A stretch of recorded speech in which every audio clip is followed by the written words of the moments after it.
And now back to our top story tonight. The FBI says the shooting of 2 National Guard members near the White House today will be initially investigated as an act of terror. The gunman, who was allowed into the U.S. legally from Afghanistan, was also shot and is now in custody. Our Robert Kovacik is following key updates as more National Guard prepare to move in. Late tonight, NBC Washington spotting National Guard troops praying outside the hospital where 2 members of the National Guard, a male and female, remain in critical condition. Also this evening, the federal government taking action. Immigration Services announcing on X, effective immediately, processing of all immigration requests relating to Afghan nationals is stopped indefinitely, pending further review of security and vetting protocols.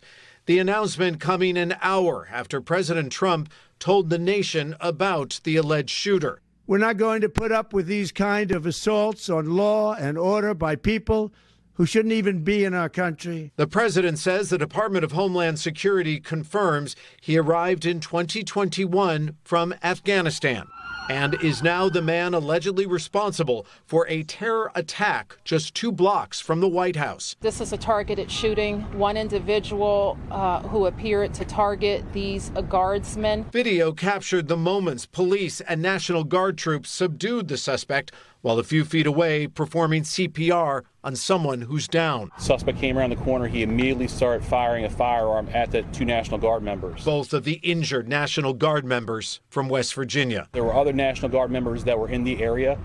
They heard the gunfire. They actually were able to intervene and to kind of hold down the suspect after he had been shot on the ground until law enforcement got there within moments. President Trump was not at the White House, but in Mar-a-Lago, Florida for Thanksgiving. This heinous assault was an act of evil, an act of hatred, and an act of terror.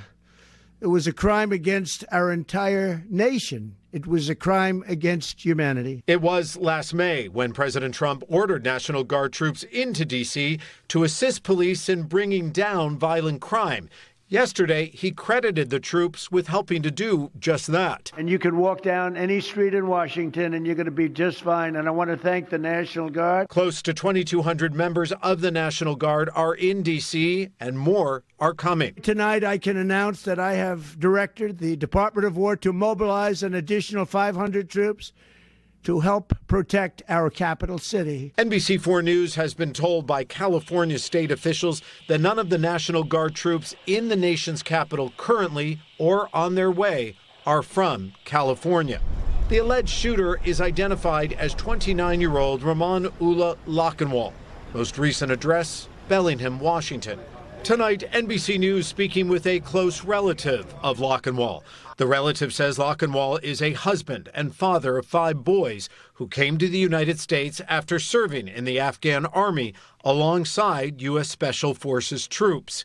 DHS Secretary Kristi Noem said earlier that the suspect's arrival in 2021 was part of Operation Allies Welcome, a program to help those who assisted the U.S. in Afghanistan. A source with the case and a separate law enforcement source telling NBC News that the suspect was granted asylum this year. The FBI director and U.S. attorney will have an update on the investigation Thanksgiving morning. I'm Robert Kovacik, NBC4 News.